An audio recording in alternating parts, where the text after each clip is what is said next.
But we only have like another Yeah, we won't go. 15 minutes before she's going to bed. Well, you guys can stay up. You have the key. You don't live far. Well, I already told them if James wants to stay up and talk a little bit more, that while he leaves, because he has to leave, and we could go next. I said, you're going to hear voices downstairs. I sleep like the dead. It doesn't matter. I know, but it's a lot cooler at my house. Oh, okay. All right, so I'm only kidding. Do you want me to open up another window? No. And the dog. Now I barking. feel like you're gonna suffocate. Here, Sake will close. so why don't you show us your forms then? Even the basic ones.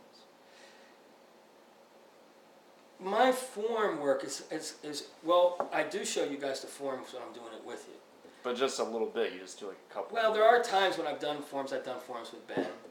I've done forms with people that, and they always have a hard time, they actually can't keep up to the forms. I think it's a combination of things, you know. One, I need to have a student that can kind of go with me and move with me with the forms, and do them together with the motion and movement. And the other is I'm lazy. You know, it's. Come on, man! I don't want to hear that. Well, yeah, I am lazy. I'm not lazy to the point, but you know, like, all right, right now I'm nursing an injury. But when I don't have the injury, you have to remember, you know, I'm working full time. You know, as a baker, I'm in front of these ovens. I'm on my legs for 8.5 hours.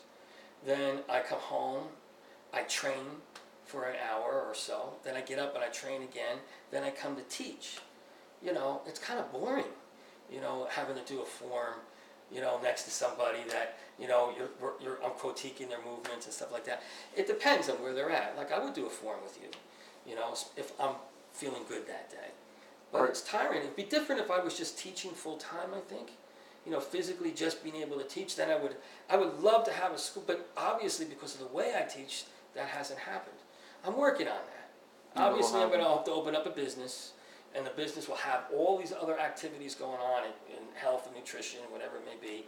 And then I'll have a class or two that I'll teach in, and I'll have more energy for that. But really, you know, it's like you're not there. But when you've been teaching for 38 years, and all of a sudden, you know, you've been practicing, and I know you can't relate to that. And then all of a sudden, you got your young guys. Let's go do a form, and you're just saying, "Oh man, you know." Well, I just slept 3 hours and I did this. But if I wasn't working so hard, you know, and having to do so much, I'd be more apt to jump in and do forms together, you know, especially when you guys move better. Right. You know, so the only person I've ever done forms really with was James LeGrand. And James LeGrand really is a very experienced person who has been in multiple acts of violence. And he couldn't keep up with me. And now he can. I think so. Maybe.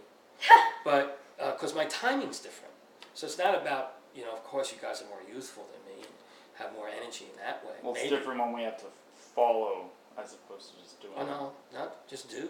That's right. You just do. All you got to do is be in sync with me. And that's all the little timing parts that come in. Well, anyway, let me ask you another thing.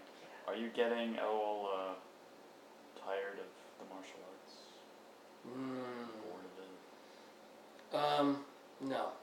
I feel like you're... I'm getting tired of, I think... Starting over? Like starting over with new people and going back to... You know how many generations of people that I've taught? You know, we'll say new people, not generations, but generations of people. And no, because each generation I learned something. Just like now, I've started a whole new method of teaching, like why I'm making the videos and stuff now, and why I teach. It started a community of people that want to grow and understand. I think the martial art world should just all come together. Everybody shares things, and I think that's starting to change a little bit. You know, like where mixed martial arts came from. You know, where it has different arts coming into play, and they get out there and they do different things. But I think the martial art community is a very spiritual community, and I think we should share philosophically. We should share different knowledge and different experiences, because everybody has something to offer, and everybody's good with something that they do. You know, the idea is to become more of an avatar, to be able to combine all the elements into one. That's the major goal, I think, of any true martial artist is to combine all the elements and become, go more into what void represents, because void is where everything has come from, but all the elements mix within it. That's going into void with understanding, creation, coming back full circle, So, yeah, form work and stuff is basically, I'm just tired. But teaching, no. I love when a student gets it. That excites you. Oh, like Jen, last Sunday. And she was doing things that she never did before. I was really happy about that. It's just great, because then you could see the twinkle in their eyes when they get it, or when you're talking to them and you see their eyes dilate. When all of a sudden, and you hit them, and there's a difference there. I don't know if it's good or bad, but there's a difference there, And wow, they're getting something. Yeah, it's just great, because when you see the body move in ways, like you look at me, and people look at me and they go, oh man, the guy can't lift this. It's like Yoda, and I am like Yoda. I don't jump around like a little green bug, but I move slow. Everything I do is slow until you see me do what I do, and then it's a whole different ball game. It's a whole different idea of thought, and when you see that in another person, that's just really great.